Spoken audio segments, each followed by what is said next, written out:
Alors, on va attaquer la troisième étape ici où on va revenir sur notre spécification exécutable qu'on avait préparée ici.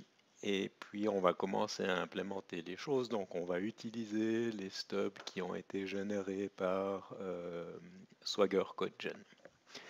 Donc, avant d'enregistrer ce webcast, j'ai fait un peu de préparation et donc j'ai déjà fait quelques adaptations à la fois sur le scénario qu'on avait préparé, j'ai modifié quelque chose.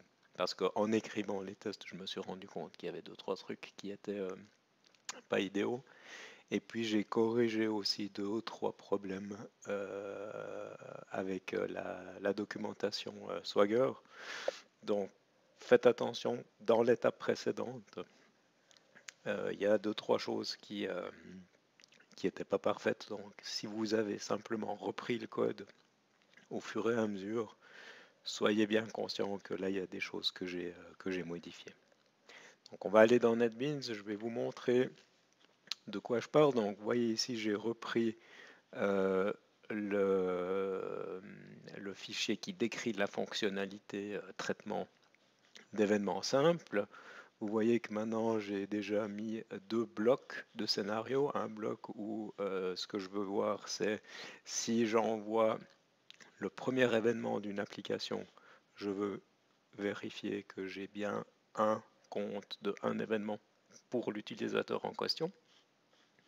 Et puis le deuxième scénario, c'est que si j'envoie deux événements pour l'utilisateur, eh bien, quand je fais un get sur /users, j'ai envie d'avoir une valeur de 2. Si vous comparez avec ce que j'ai écrit avant, là, j'ai pas gardé l'original, vous verrez que j'ai un petit peu réduit le nombre de lignes. Et j'ai aussi un peu reformaté ou revu la syntaxe de certaines lignes.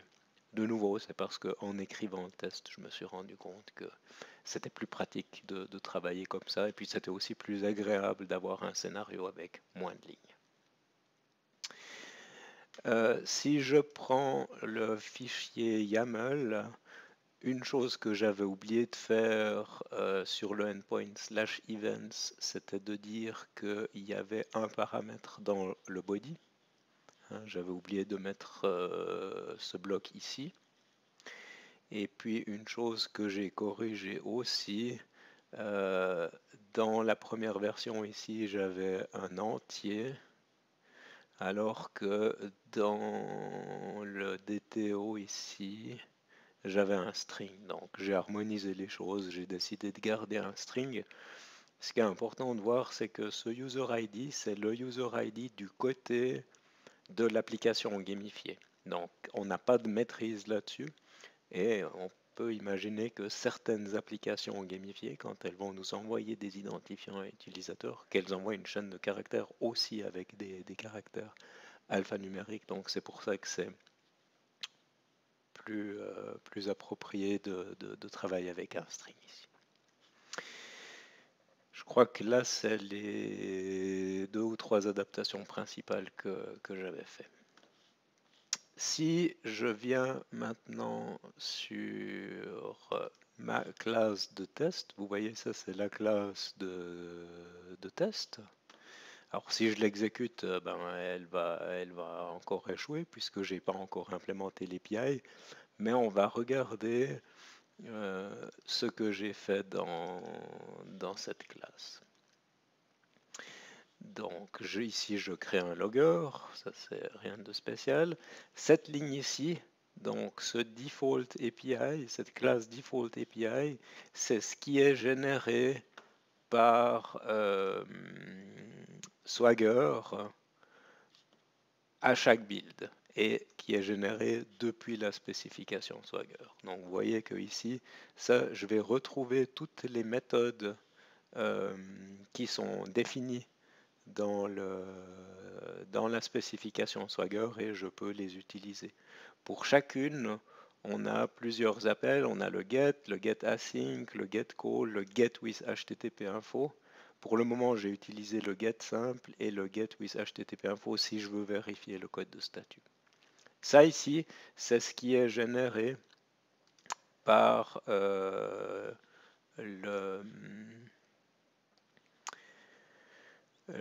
projet, l'outil dont on avait parlé dans la série de webcasts précédente. Si on va voir dans le pom.xml,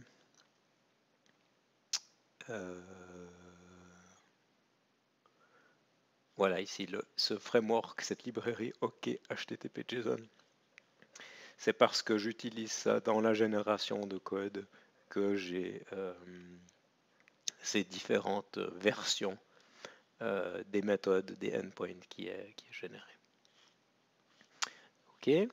Alors, si je reviens sur la suite, ici, j'ai 3 variables. Ça, c'est des choses que je vais utiliser pour préparer mes données de test. Je vais générer des applications de manière aléatoire, des identifiants d'utilisateurs de manière aléatoire. Mais pour faciliter le debug, je vais utiliser un compteur que je vais à chaque fois incrémenter. Et puis, on va aussi devoir donner un mot de passe quand on va enregistrer les applications. Pour le moment, je vais toujours utiliser le même. Et puis, j'ai défini une constante pour ça. Dans certains cas, on va vouloir partager des données entre les différents steps. Je vais prendre un exemple ici. Vous voyez, si l'application fait un appel HTTP GET, alors il reçoit un code de statut 200. Donc vous voyez qu'entre ces deux lignes, entre ces deux steps ici, on doit partager de l'information puisque ça va finalement créer un objet HTTP response. Et puis dans ce step ici, je vais vouloir vérifier certaines propriétés de cet objet. Donc la manière qui est préconisée par Cucumber JVM, c'est de créer une variable de classe ici qui va être assignée dans le premier step et lue dans le deuxième step.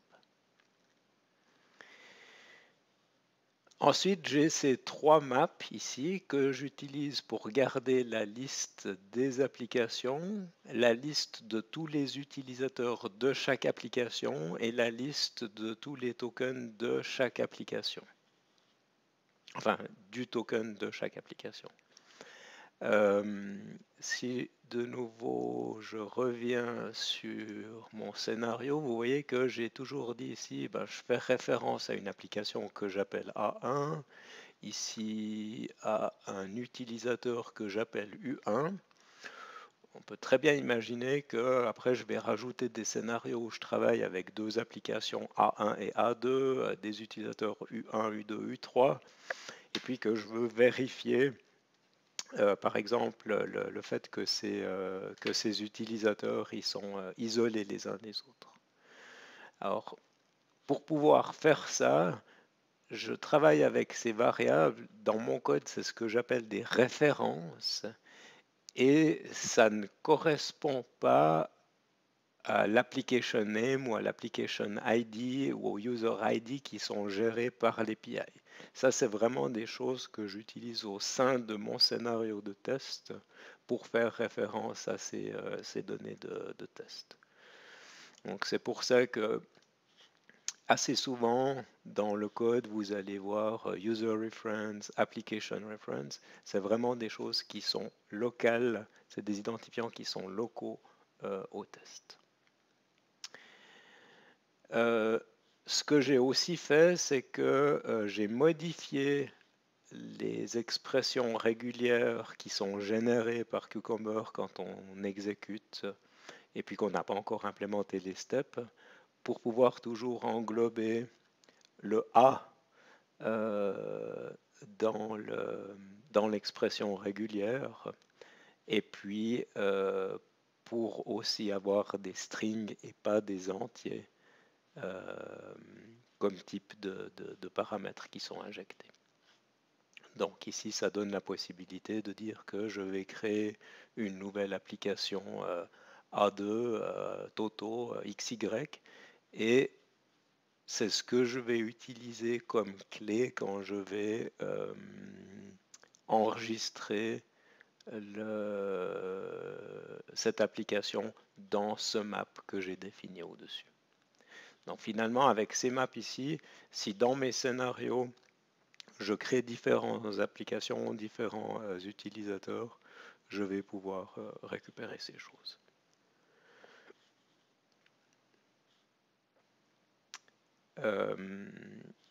Dans ce step ici, puisque là ce que je veux faire c'est obtenir un token pour une nouvelle application, alors qu'est-ce que je fais? D'abord je vais générer des données de test, je vais générer un nom d'application de manière aléatoire avec toujours un préfixe que je contrôle, puis après j'utilise l'heure courante. Je lui mets ce mot de passe par défaut. Je fais un appel sur l'API pour créer l'application, pour enregistrer l'application. Et puis tout de suite après, je me crée un DTO Credentials, je fais un appel sur l'API pour m'authentifier et ce que j'obtiens, c'est un token. Et puis, ce que je fais ici, c'est que j'enregistre, après je garde la trace de l'application, j'initialise la liste des utilisateurs ou la map des utilisateurs, pour le moment elle est vide, et puis je place le token dans le map. Si on regarde ici, donc j'ai un utilisateur. Alors, si j'ai un utilisateur pour une application, alors qu'est-ce que je dois faire ici? Il faut que je crée des données utilisateurs. Alors pour ça, je vais utiliser le DTO qui a été généré par Swagger. De nouveau, je génère un identifiant de manière aléatoire. J'utilise le setter de mon objet et puis je garde la trace. Donc à ce niveau ici, je n'ai pas besoin de faire un appel sur une API REST, c'est juste la création de données de test.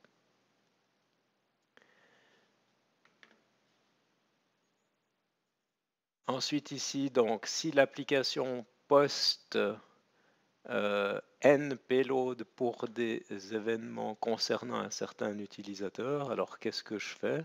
Et je me rends compte que j'ai oublié quelque chose, puisque ici, je crée un événement, je lui place un timestamp, je donne un type que j'appelle user action, mais ça pourrait être n'importe quoi, ça devrait être quelque chose qui est spécifique à l'application, et puis je fais le report. Alors ce que j'ai oublié de faire, c'est de faire ça plusieurs fois. Donc il faut que je le fasse number of events fois.